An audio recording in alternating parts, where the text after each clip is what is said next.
सुबह के 7:30 बजे जब निधि स्कूल के लिए तैयार हुई तो चुपके से ऊपर मम्मी के बेडरूम में गई। धीरे से डोर सरकाया तो देखा सारा सामान बिखरा पड़ा था। नीचे ड्राइंग रूम में आई तो पापा बेसुध सोफे पर सो रहे थे। अपने रूम में आकर अपने गुल्लक से 50 रुपए निकाल कर पॉकेट में रख लिए। बैग उठाकर बस चलने के लिए निकली ही थी तो सरोज आंटी ने बोला, बेटा आलू का पराठा बनाया रखा है, खा लो। निधि ने मायूस नजर से सरोज आंटी को देखा और बोली कि नहीं आंटी, मुझे भूख नहीं है। सरोज ने जबरदस्त टिफिन उसके बैग में डाल दिया। सरोज सोचने लगी, बेचारी छोटी बच्ची साहब और मेम साहब के रोज की लड़ाई झगड़े से इस 13 साल की उम्र में कितनी बड़ी हो गई। सरोज पिछले 10 सालों से नेहा व नरेश के यहाँ पर काम कर रही है। दोनों मल्टीनेशनल कंपनी में ऊंचे पदों पर कार्यरत हैं। निधि उनकी इकलौती बेटी है, किसी भी चीज की कोई कमी नहीं है, पर हमेशा दोनों लड़ते ही रहते हैं। नरेश पिछले कुछ समय से नेहा से तलाक चाह रहा है और चाहता है कि निधि की जिम्मेदारी नेहा उठाए। नेहा निधि की जिम्मेदारी नरेश को देने के साथ जायदाद में हिस्सा भी चाहती है। इस कारण दोनों लड़ते रहते हैं। बच्चे की जिम्मेदारी कोई नहीं लेना चाहता, इसलिए दोनों एक दूसरे के लिए अपशब्दों का इस्तेमाल करते हैं। निधि स्कूल से घर आकर अपने कमरे में दुबक जाती है, केवल सरोज आंटी से ही बात करती है। रोज की तरह नेहा और नरेश ने नाश्ता अपने अपने कमरे में किया, ऑफिस के लिए निकल गए। 12 बजे स्कूल से कॉल आया कि जल्दी हॉस्पिटल पहुंचो, निधि को चोट आई है। हॉस्पिटल पहुंचकर पता चला कि निधि बहुत ऊपर से सीढ़ियों से गिर गई है, आईसीयू में रखा गया है। ऑपरेशन की तैयारी हो रही थी, सिर में बहुत गहरी चोट आई थी। ऑपरेशन शुरू हुआ पर जिंदगी मौत से हार गई। नेहा और नरेश स्तब्ध रह गए। उन्हें ऐसा झटका लगा था कि अपनी सुध-बुध ही खो बैठे थे। निधि की दादी भी आ गई थी। बेटा बहू को देख नफरत से मुंह फेर लिया। पूछताछ हुई, टीचर स्टूडेंट सभी के बयान लिए गए। यही पता चला कि बैलेंस बिगड़ने की वजह से नीचे गिर गई। 13वां निमटने के बाद नरेश ने अपनी मां को रोकना चाहा, पर उन्होंने आंखों में आंसू भरकर कहा, तुम दोनों खूनी हो, तुम्हारी जिद मेरी पोती को खा गई। मैं अपने साथ ले जाना चाहती थी, पर तुम दोनों ने उससे अपने अहम का मोहरा बनाकर उसकी जान ले ली। सरोज तब से सदमे में थी। उसने जैसे तैसे होश संभाला। नरेश और नेहा से कहा, मेम साहब मैं अब यहाँ नहीं रह पाऊंगी। इस घर की दीवारें मेरी निधि की सिसकियों से भरी हैं। उसे मैंने कभी अपने गोद में तो कभी छिप कर रोते हुए देखा है। कभी तो मेरा मन किया कि उसे लेकर भाग जाऊं, पर मैं डरपोक थी, ऐसा नहीं कर सकी। अगर चली जाती तो शायद आज वो जिंदा होती। नरेश और नेहा के पास अब शायद कहने को कुछ भी नहीं था। जैसे जैसे दिन बीत रहे थे, उनका लड़ाई झगड़ा एक अजीब सी बर्फ में तब्दील हो चुका था। उनकी सारी भावनाएं अंदर ही अंदर एक खामोशी इख्तियार कर चुकी थी। संडे का दिन था। बड़ी मुश्किल से नेहा ने निधि के रूम में जाने की हिम्मत जुटाई थी। महीनों दोनों निधि के कमरे में कदम तक नहीं रखते थे। कैसे माँ बाप थे वो दोनों। उसका रूम, उसका बेड, उसका तकिया, उसकी किताबें, उसकी पेंसिल, स्कूल बैग सब वैसे ही रखा था।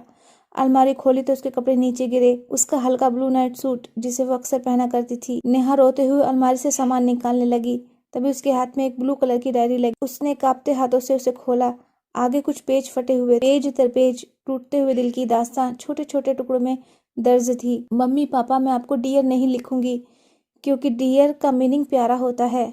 पापा आप मम्मी को कहते हो कि तुम्हारी बेटी, और मम्मी आप पापा को कहते हो तुम्हारी बेटी। आप ये दोनों क्यों नहीं कहते हो हमारी बेटी। अगले पेज पर था, पता है जब मैं मामा जी के घर जाती हूँ, मामा मामी मुझे बहुत प्यार करते हैं। मामी अनु जब प्यार से मेरा बच्चा कहती है तो मुझे लगता है कि क्या मैं प्यारी बच्ची नहीं हूँ। मम्मा मैं तो आपका सारा कहना मानती हूँ, फिर भी आपने मुझे कभी प्यारी बच्ची नहीं कहा। अगले पेज पर था, मम्मी जब मैं बुआ के घर जाती हूँ तो बुआ मुझे बहुत प्यार करती है, पर खाना नक्श की पसंद का बनाती है। मम्मा मुझे भी राजमा बहुत पसंद है। मैंने कहा था कि आप बनाओ, पर आपने कहा मुझे तंग मत किया करो, जो खाना है सरोज आंटी को बोला करो। पता है मम्मा मैंने राजमा खाना छोड़ दिया, अब मन नहीं करता। अगले पेज पर था, पापा मैं आपके साथ आइसक्रीम खाने जाना चाहती थी, पर आपने कहा आपके पास फालतू चीजों के लिए समय नहीं है। पापा जब चीनू मासी और मौसा जी मुझे और विपुल को आइसक्रीम खिलाने ले जा सकते हैं तो फिर वो क्यों नहीं कहते कि ये सब फालतू चीजें हैं। पता है मम्मी मैं अपने घर से दूर जाना चाहती हूँ, जहाँ मुझे ये सुनाई ना दे कि निधि को मैं नहीं रखूंगी, जहाँ पापा के चिल्लाने की आवाज ना सुनाई दे। पापा अगर मैं बड़ी होती तो मैं आप दोनों को कभी परेशान नहीं करती, मैं खुद ही चली जाती। मैं तो आप दोनों से बहुत प्यार करती हूँ। पापा मम्मी आप दोनों मुझे प्यार क्यों नहीं करते। एक पेज पर था, I love you Saroj aunty, मुझे प्यार करने के लिए, जब मुझे डर लगता है अपने पास सुलाने के लिए, मेरी हर बात सुनने के लिए।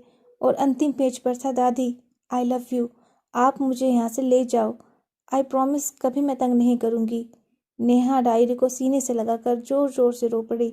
नरेश भी उसकी रोने की आवाज सुनकर आ गया। नेहा ने डायरी उसे पकड़ा दी। पेज दर पेज पलटते हुए इसके चेहरे के भाव बदलते जा रहे थे। वह खुद को संभाल नहीं पाया, जमीन पर बैठ गया। नेहा रोते हुए बोली, नरेश पता है कि वो एक्सीडेंट नहीं, आत्महत्या थी, सुसाइड था। जिस रिश्ते को हम बोझ समझते थे, हमारी निधि ने उससे हमें आज़ाद कर दिया। नरेश, हम दोनों ने अपनी बच्ची का खून किया है। नरेश फूट फूट कर रो पड़ा। ये कहानी हर उस घर की है जहाँ माँ बाप बच्चों के सामने लड़ते हैं या घर टूटकर बिखरते हैं, और उसका सबसे बड़ा खामियाजा बच्चे भरते हैं। अगर आप अच्छी परवरिश नहीं दे सकते तो आपको बच्चों को जन्म देने का कोई अधिकार नहीं है। अच्छी परवरिश रुपए पैसे सुख सुविधाओं से नहीं होती। इसका मतलब ये होता है कि आप बच्चे की ज़रूरत के समय उसके कितने करीब हैं।